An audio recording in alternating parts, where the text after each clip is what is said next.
What's up, my brilliant coders? It's your girl, Jillian, and I'm your host for Code Along. Welcome back! Here's where we left off. We drew 3 fists using quads and rectangles, and we also created 2 different colored arcs to give some dimension to our piece. And now we're gonna finish together what we started. All right then, let's get into it.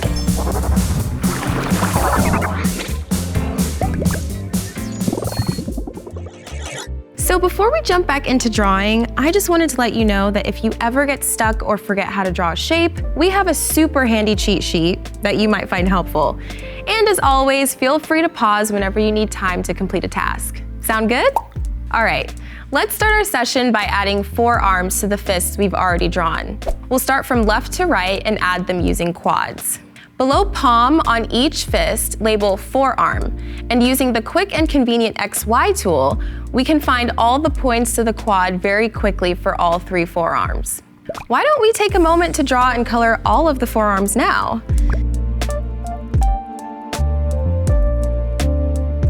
Everything is looking really great. We'll now focus on adding our art tools, the microphone, phone, paintbrush, and pencil. Once again, let's move from left to right, starting with the microphone. Above left fist, label mic. We can use a rectangle as the base of the mic. From the sample drawing, there is a small gap between the edge of the canvas and the mic, so X will be 10 and Y is 120 because it will be centered in the middle of the fist. Now, I want the mic to expand 190 and have a height of 40, as well as round the corners at 6. Then we'll want to add the gray band around the top of the mic that connects to the grill or windscreen. We'll also use a rectangle for this part. And now the last step is to add a black round grill to the top of the mic base. To do this, we'll use a circle function. It just takes in 3 values, the X and Y coordinates, and the size of the diameter, meaning how big you want the circle to be. Y'all, that microphone looks good enough for me to sing on. In a minute, I'ma need a sentimental man or woman to pump me up. Okay, now it's time to add the phone to our middle fist. I know it might seem a little ironic for us to include a phone in this art piece on activism because people are usually on their phones for entertainment. I mean, who doesn't love a cat video? But really though, the phone is one of the most transformative tools when it comes to social justice. And that's because phones are ultimately communication tools, and sharing information is one of the most effective ways to stand up for what you believe in. Above the label middle fist, label phone. I want the phone to be black with a gray border of 6. We can accomplish this with a rectangle, but you knew that. You're basically the Beyonce of coding at this point. So we now have a microphone and cell phone, and the last 2 tools we need to create are our paintbrush and pencil. Above the right fist, label pencil. Let's make this an orange pencil with no border and give it a width of 190 and a height of 15. Now let's sharpen the pencil by adding a beige triangle with no border. But we can't have it be a random triangle, so we'll connect the base of the triangle to the top of the pencil. Finally, the last tool we need to add is our paintbrush. I broke the paintbrush down into 3 parts: the handle, the fastener, and the bristles. The handle and fastener will follow almost the same steps as when we created the microphone using a rectangle as the base, except the height of the handle will be the same as the pencil, 15, and the corners will be rounded at 6. Okay, now on to the paintbrush, which I'm actually the most excited to draw. I'm sort of in my cool art girl era, if you couldn't tell. The paintbrush is created using 2 parts. We will use an ellipse to draw an oval, which will serve as the body of the brush. The width of the oval will be 60 and a height at 20. That's a throwback all the way to video 1. And we'll make the tip of the brush using an arc. The arc will be the same color as the oval and have no border. We'll start the arc at 180 and end at 0. Yes, and you did it! We finished drawing all our art tools. Yes. Woo! Oh wait, we have just one more thing to do: adding stripes to the background. We can use a line function to accomplish this task, but if I added line by line, it would take a long time. And I don't know about you, but I got places to be. If only there were a better way to do that. I'll let you in on a little secret. There is.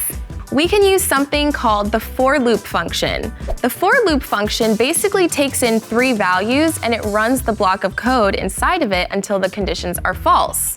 Think of it like a hula hoop that just keeps going around and around and around until we stop. So this is what the for loop looks like in P5.js.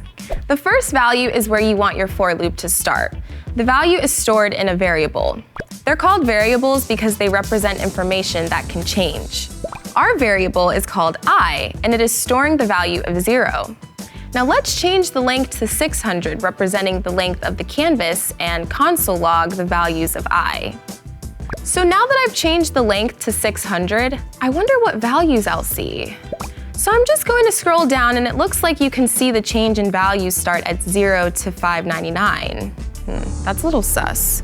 This one's another thinker. I wonder why the values stop at 599. Maybe it's because the second value is the condition you want to check each time we go around the for loop.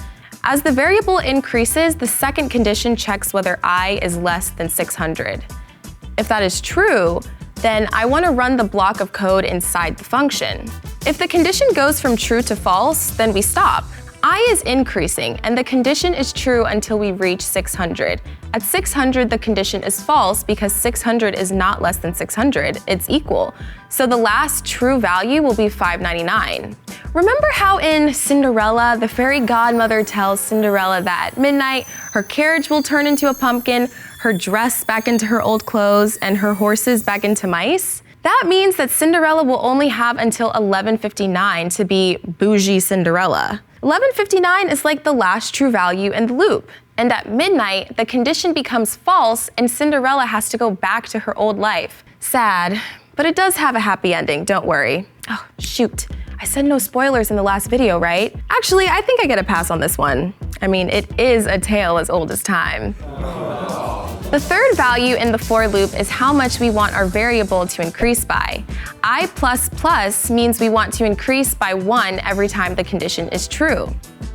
We were able to see our variable increase by 1 in the console. Now let's add our line pattern to the background. I want to start at 0 and expand the width of the canvas, but I want to increase the space between the lines to 20 instead of 1. I'll now add a pink line with thickness of 10 inside the for loop.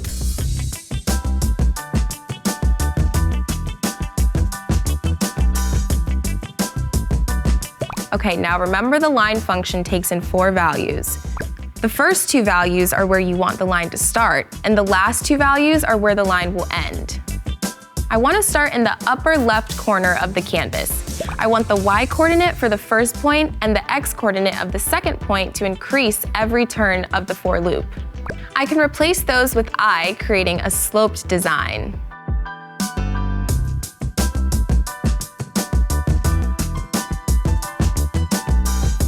And you did it! Woo! Yes! So pretty. Wow, we have come such a long way, and I'm so proud of you for taking it step by step and using the concepts we learned to make this amazing digital art. Now, I hope you take your new skills and art and make something with a message that you care about. And hey, maybe you'll even share it with the world. Until next time, stay cute and stay coding.